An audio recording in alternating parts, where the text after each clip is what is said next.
A man overwhelmed by affliction. Damukanidana Sutra, Chapter 39. The story of Danhica. In ancient India lived a Brahmin named Pindola. His life was a succession of misfortunes, like a tangled thread that one can never manage to untangle. His wife, ugly and with an execrable character, never stopped shouting at him. He had 7 daughters, all living in misery, who constantly came to ask him for help. If they didn't get satisfaction immediately, they would stare at him with their big eyes and burst into tears. Worse still, his 7 sons-in-law often came to the house in a group, and he had to receive them with courtesy, for fear of offending them. Moreover, the rice harvested from his fields had not yet been processed. He had borrowed an ox from a neighbor to help him, but through negligence he had lost it.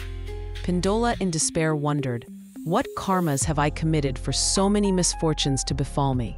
Exhausted, he fled into the forest to collect himself. There he saw a man of extraordinary presence, sitting under a tree, serene and peaceful. It was the Buddha. Pindola stopped, leaned on his staff, and observed him in silence. How free this master seems, he thought. No wife scolding him, no daughters crying, no sons-in-law to receive, no rice to process, no lost ox. The Buddha, knowing his thoughts, said to him, "You are right, I do not have these afflictions. Do you want to follow me and free yourself from these torments?" At these words, Pindola felt that his house was like a tomb, and his family like thieves. He immediately knelt down and declared, "Master, if you allow me to become a monk, it will be the fulfillment of my dearest wish." The Buddha accepted and simply pronounced, "Ehi bhikkhu." Come, monk, my disciple. At these words, Pindola's hair and beard fell off instantly, and his clothes transformed into monastic robes. The Buddha taught him the Dharma, and on the spot, Pindola attained enlightenment, freed from all his torments. He became an arhat, a being who had reached the highest level of spiritual realization of a Sravaka. The Buddha's disciple, Ananda, witnessed this scene with amazement. "Master," he asked, "what wholesome deeds did Pindola accomplish to deserve such liberation?" The Buddha smiled and replied, "This is not today's grace. Long ago, he once escaped from suffering and obtained happiness because of me." Intrigued, Ananda begged the Buddha to tell this story. The Buddha nodded and began to tell an ancient story.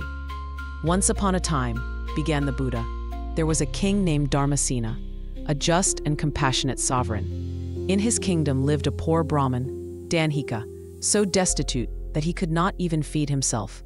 He owned a little rice, but no ox to process it. He borrowed one from a neighbor. After use, he brought the ox back to its owner's door, but forgot to notify him and went home. The owner, seeing the ox, thought it was still in service and didn't take care of it. As a result, the ox disappeared. Furious, the owner went to Danhica's house to demand compensation. Their dispute led them before the king. That day, Danhica's 5 catastrophes were triggered one after another. 1. The broken leg of the horse. On his way to the palace, Danhica encountered a groom whose horse was galloping too fast. To stop it, he threw a stone, which broke the animal's leg. The groom dragged him before the king. 2. The lost axe. He met a carpenter who, with an axe in his mouth, asked him how to cross the river. While speaking, the axe fell into the water. The carpenter, furious, took him before the king. 3. The crushed child. Hungry and exhausted, Danhica asked for wine from a merchant woman.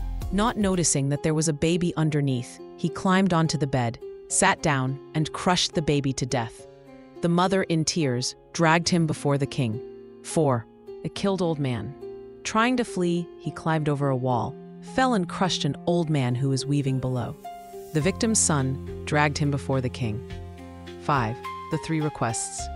On the way, he met a bird, a snake, and a woman, who asked him to transmit strange questions to the king. "Oh, the bird, why is my song melodious on this tree, but not on others? Oh, the snake, why is my body supple in the morning when leaving my burrow, and stiff in the evening when returning to it? Oh, the woman, why at my husband's house do I want to return to my parents' house, and at my parents' house do I want to return to my husband's?"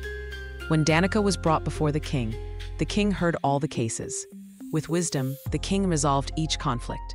The lost ox. Danhica did not orally announce the return of the ox. Let his tongue be cut out. The owner did not watch over the ox. Let his eyes be gouged out. Terrified, the two men preferred to reconcile. The horse, the axe, and the old man. The king used the same method, and the plaintiffs renounced their claims. The crushed child. Woman, your son is dead. I give you Danhica as a husband. You will have a new son with him. The mother, horrified, refused, and the conflict was resolved. Freed from his afflictions, Danhica transmitted the 3 questions to the king. The king answered them with insight. To the bird, under this tree is buried a pot of gold. Its energy makes your song melodious. Snake, in the morning, your mind is calm, your body is naturally supple. In the evening, after the trials of the day, anger stiffens your body. To the woman, your heart is not faithful. At your husband's house, you think of other men. At your parents' house, you think of your husband. It is this agitation that torments you. Finally, the king offered Danhica the buried gold. He bought land and lived in comfort and joy. The Buddha continued, "At that time, King Dharmasena was me. That unlucky Danhica is today's Pindola. In the past, I saved him from misfortune and gave him wealth. Today, I have guided him toward enlightenment, offering him unlimited spiritual wealth, freeing him forever from afflictions." This story reminds us that life's sufferings often arise from our own mind.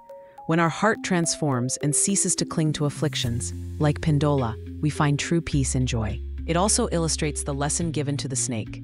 When your heart is no longer troubled by external disturbances, when you maintain serenity, your path will no longer be strewn with obstacles.